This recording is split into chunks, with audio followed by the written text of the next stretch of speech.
लगता है कि कुछ गुंजाइश बची है आखिरकार गठबंधन में?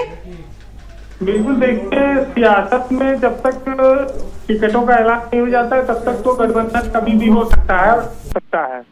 लेकिन समाजवादी पार्टी जिस तरह से लगातार ये कह रही थी कि आप पहले सीट के बंटवारे बात करिए, और कांग्रेस राहुल गांधी की यात्रा में जुटी थी, अब उनकी यात्रा लखनऊ पार कर गई है। और इस बीच ये खबर है कि आज शाम को कांग्रेस के और समाजवादी पार्टी के नेताओं के साथ बैठक होगी, और मुरादाबाद, बिजनौर, अमरोहा और देवरिया, इन सीटों पर समाजवादी पार्टी ने साफ कर दिया है कि वो कतई नहीं छोड़ेगी। यहाँ पर वो कांग्रेस को सीटें नहीं देगी। कांग्रेस इस पर सहमत दिख रही है। कुछ सीटें ऐसी हैं जैसे बनारस है और सीतापुर है, ये सब सीटें ऑफर की गई हैं। इन पर चर्चा हो की जा रही है कि कांग्रेस को लगभग 18 या 19 लोकसभा सीटें दी जाएंगी। तो ये आज फैसला हो जाएगा, और प्रोफेसर राम गोपाल यादव के स्तर पर और दिल्ली में कांग्रेस के बड़े नेताओं के बीच बातचीत हुई है, और उसके बाद आज शाम को डिसाइड किया जाएगा कि किन किन सीटों पर ये लोग लड़ने जा रहे हैं और गठबंधन का स्वरूप क्या होगा। फिलहाल गठबंधन जो टूटता हुआ नजर आ रहा था, वो गठबंधन अब बच गया है, और वो गठबंधन आगे उत्तर प्रदेश में कायम रहेगा। जी, यानी कि अब ये माना जाए कि जो चीजें चल रही थी, जो समीकरण बन रहे थे, वो अब कहीं ना कहीं नाजुक मोड़ पर तो था ये रिश्ता, लेकिन गुंजाइश अभी बाकी है। जो सीटें थी जिन पर अडिग थी कांग्रेस, उन सीटों पर कहीं ना कहीं एक सॉफ्ट रवैया अख्तियार कर लिया है कांग्रेस ने भी।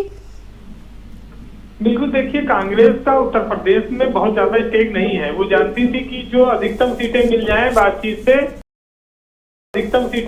बातचीत से वो ले लिया जाए। अब 17 सीटें वैसे भी अखिलेश यादव सहमति जता चुके थे। अब ऐसा लगता है कि एक आध दो सीटें और जो है उस पर चर्चा होगी और ये गठबंधन का ऐलान हो जाएगा। और जो स्थिति एकदम बिखर रही थी, जो गठबंधन टूट रहा था उत्तर प्रदेश में, अब वो शायद गठबंधन बच जाएगा कांग्रेस और समाजवादी पार्टी का।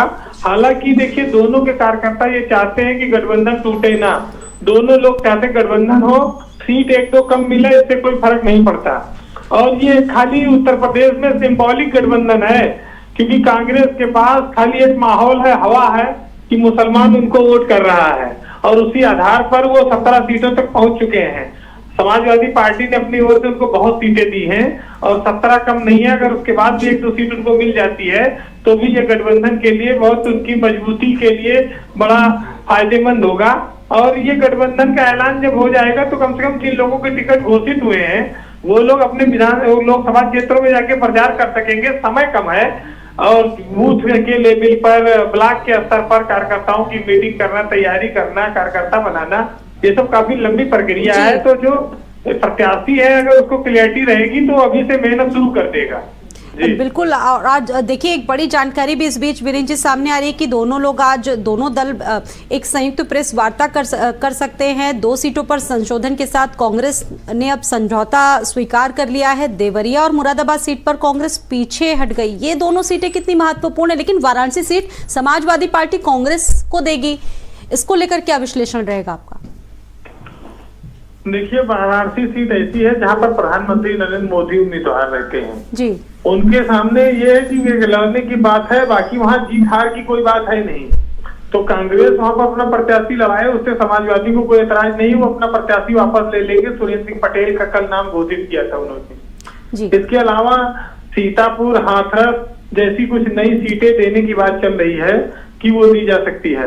आज 4 बजे दिल्ली में प्रेस कॉन्फ्रेंस होगी, और यहाँ पर दोनों पार्टियों के नेता मौजूद रहेंगे, और सारी सीटों के बंटवारे का ऐलान होगा और गठबंधन का भी ऐलान होगा। तो ये साफ है कि गठबंधन कांग्रेस और समाजवादी पार्टी का ये बच गया है। सीटों का बंटवारा फाइनल हो गया है। मुरादाबाद, बिजनौर, अमरोहा और देवरिया की सीटें समाजवादी पार्टी नहीं छोड़ेगी, उसने ये साफ कह दिया है। और नई सीटें हाथरस, सीतापुर, बनारस वो देने को तैयार है, और इस पर उम्मीद है कि आज शाम को ये सारी बातें स्पष्ट हो जाएंगी। जी, बहुत धन्यवाद वीरेंद्र सिंह जी जुड़ने के लिए। और मेरे साथ इस वक्त कांग्रेस प्रवक्ता सुरेंद्र राजपूत जी भी जुड़ चुके हैं भारत समाचार पर। सुरेंद्र जी, बहुत